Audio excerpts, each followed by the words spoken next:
이번 시간에는 환율에 대해서 알아보려고 합니다. 환율이 지금 1180원까지 갔다가 1200원 대기 20원 남았어요. 그래서 환율에 대한 위기가 오는 거 아닌가 한번 경계하는 눈으로 보도록 하겠습니다. 환율은 경제 위기의 봉수대 역할을 해요. 미리 뭔가를 알려줄 수 있는 선행지표일 수 있다는 거죠. 예를 들어서 미국 같은 경우는 위기 징후를 느끼면 신흥국에 투자했던 달러들을 본국으로 가져갑니다. 위기에 대비해서 유동성을 확보하기 위함이죠.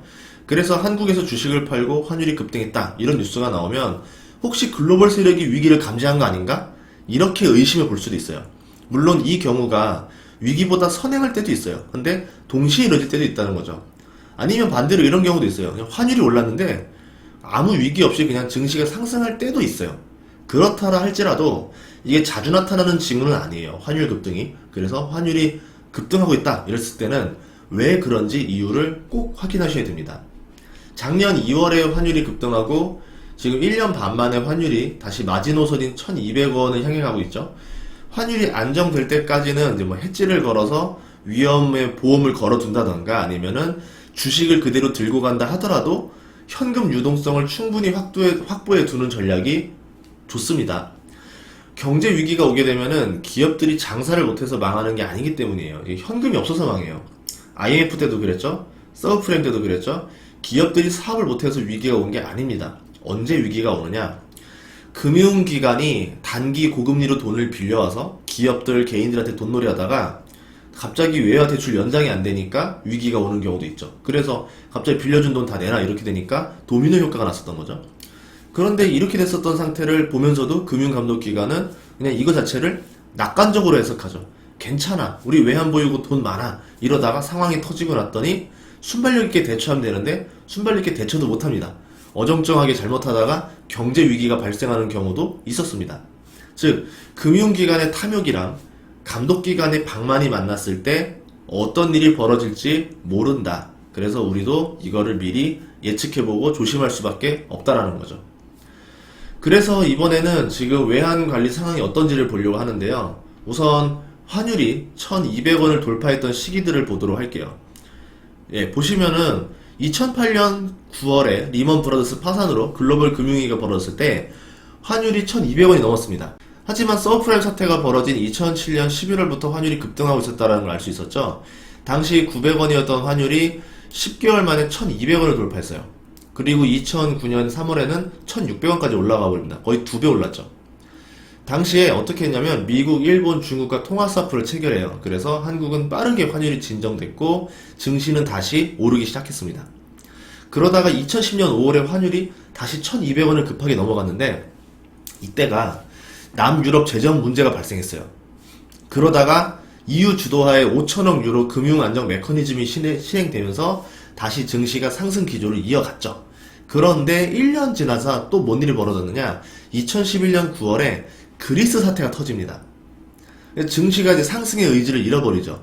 그 뒤로 뭐 3년 넘게 증시는 이제 잃어버린 세월이 벌어지게 되는 거죠. 2015년에는 차이나 쇼크가 터지고 미국 금리 인상 우려로 인해서 환율이 다시 또 오릅니다. 1000원이었던 환율이 금리 인상을 계속하면서 2015년 12월에 1200원을 넘겼어요. 그리고 2019년 7월에는 미중 무역 분쟁으로 세계 경기 침체 우려가 발생하면서 환율이 1200원을 또 넘겼었고요. 그러다가 2020년 1월부터 환율이 다시 상승해요. 이거 왜 이러지? 이랬었거든요. 그런데 2월에 1200원 넘기고 그리고 3월에 코로나 위기가 발생했죠. 그러면서 1300원까지 갔습니다. 그렇게 13년 동안 6번의 환율이 1200원 돌파 위기가 있었다. 이렇게 볼 수 있었습니다. 투자자라면은 이거를 그대로 볼 게 아니라 여기서 특징을 발견하셔야 돼요. 아, 이런 특징이 있겠구나. 어떤 특징이 있나요? 한번 생각해 보세요. 하나는요, 환율이 빠르게 오르고 빠르게 내려간다는 거죠. 굉장히 뾰족한 모습입니다. 일시적인 현상들이라는 거예요.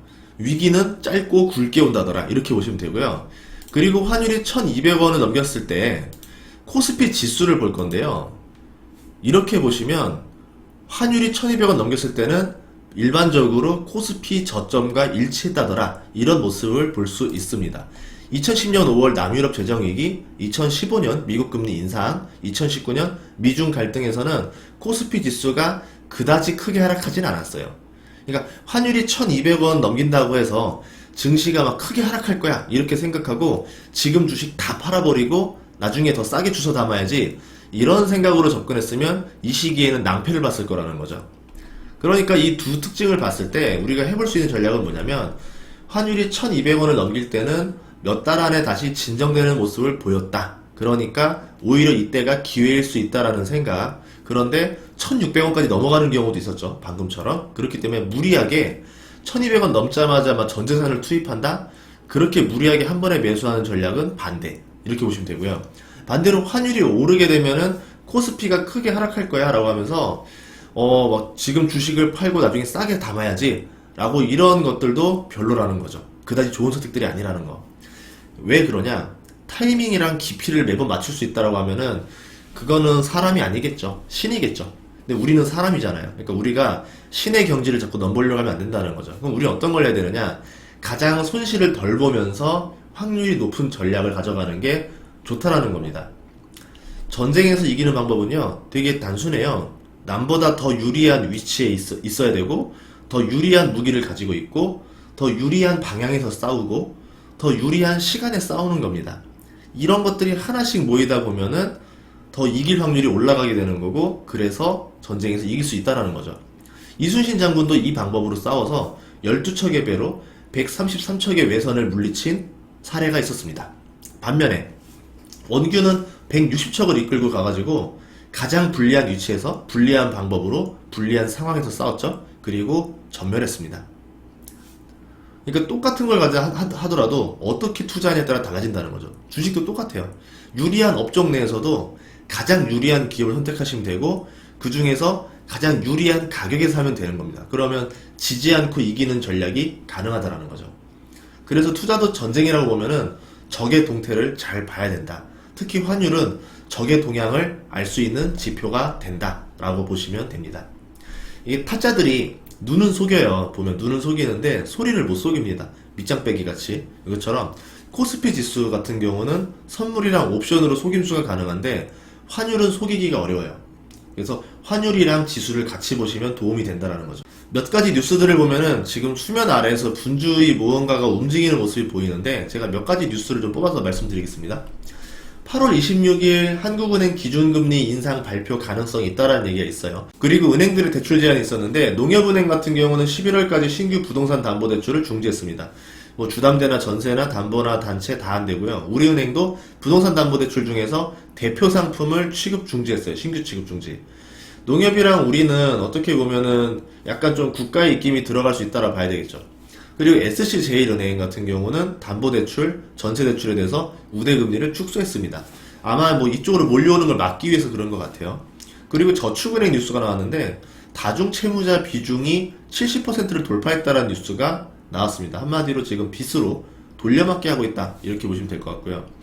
가계대출 이야기가 나왔는데 1660조 원이 나왔습니다. 사상 최대치고 전년 대비 10%가 늘었대요. 8월 6일 금융감독원장이 어떤 말을 했냐면, 다양한 리스크가 일시에 몰려오는 퍼펙트 스톰이 발생할 수도 있다, 이런 말을 했습니다. 외국인의 주식 매도랑 중장기물 채권 매수가 좀 많았었다라는 거, 그리고 환율이 상승했다라는 점. 중장기물 채권 매수를 했는데 왜 단기물이 아니고 중장기물이냐? 중장기물이 뭐 채권에서 시장이 변동된다 하더라도 조금 더 안정적이다라는 거죠. 그러니까 어떻게 보면 외국인들은 리스크 대비의 자산 배치를 조절하고 있다, 이렇게 보시면 되고요. 다른 나라보다 한국이 유독 환율 변동이 컸었다, 이런 뉴스들이 있었습니다. 여기서 추론할 수 있는 거는 한국은 금리 인상을 빨리 할 가능성이 높다라는 거죠. 그리고 금융감독원장이 말했던 퍼펙트 스톰이 되려면 지금 말했던 거와 맞물리는 악재들이 좀 있어야 될 것 같은데, 물가나 부동산 가격 상승이 너무 빨라요. 그래서 지금 가계부채가 시한폭탄 수준으로 급증세 있습니다. 그럼 이를 제한할 조치는 이제 금리 인상밖에 없다라는 거고, 그런데 이 금리 인상은 효과는 확실하지만 부작용이 있다라는 거죠. 경기 회복, 고용 회복이 잘 돼야지만 부작용이 없는데 지금은 그런 상황이 아니라는 거예요. 마치 건강할 때 독한 약을 써야지만 몸이 견디면서 병이 치료되는데, 몸이 안 좋을 때 독한 약을 쓴다, 이렇게 보시면 됩니다. 금리 인상은 임박했는데 문제는 하반기 경기 침체 기미가 보이기 시작한다는 게 문제죠. 금리 인상으로 물가랑 부동산 가격을 잡을 수는 있을 거예요. 그런데 부작용인 소비 위축, 기업 투자 축소, 부실기업 도산이라는 부작용을 어떻게 막을 것이냐, 그거에 대한 해법을 모른다는 거죠. 기업은 당연히 이제 대출 이자 부담이 증가될 거고, 그리고 도산이 늘어나게 되면은 전반적으로 순이익 감소라고 볼 수 있겠죠. 그러면 기업 가치가 낮아지게 되는 거고요. 그러니까 코스피가 낮아질 수밖에 없다는 거죠. 여기에 원자재 가격 상승이 이제 수익을 까먹기 시작하는 모습을 보여줬습니다. 대표적으로 조선주가 그랬는데, 철강 가격이 오르니까 실제 수익 하락에 다 반영이 됐었죠. 다 적자를 냈어요. 경기가 좋아야 가격을 떠넘기는데 지금 그렇게까지는 하지 못한 업종들이 있습니다. 이런 업종들은 혼자서 독박을 다 쓴다는 거죠. 이를 눈치챈 외국인들이 지금 주식을 팔고 있다, 이렇게 뭐 해석해 볼 수도 있는 거고요. 아니면 그냥 거시경제에서 프로그램적으로 지금 뭐 팔고 하면서 비율을 조절하고 있다, 이렇게 볼 수도 있고요. 어쨌든 팔기 때문에 환율이 오르고 있다라는 거고요. 그럼 환율이 오르면 어떤 일이 벌어지느냐? 외국인들 입장에서는 주가가 가만히 있어도 본인들 평가액이 떨어져요. 그러니까 손실이 나는 겁니다. 그러면 외국인들끼리 이제 이렇게 되는 거죠. 누가 먼저 팔고 나가나 눈치 게임으로 바뀝니다. 1200원 선을 기점으로 이제 뭐 먼저 팔면은 손해가 좀 줄으니까 눈치를 내고 빨리 팔고 나가는 쪽이 있을 거고, 아니면은 오를 줄 알고 기다렸는데 1200원 넘어서 그 이상으로 손해를 보고 팔고 나가는 세력들도 있을 거라는 거죠. 그러니까 그냥 지수가 가만히 있어도 환율 따라 자기들끼리 눈치 게임이 벌어진다, 이렇게 보시면 돼요. 그럼 충분히 팔고 좀 환율도 오르고 나면은 다시 한국 주식이 저렴해집니다.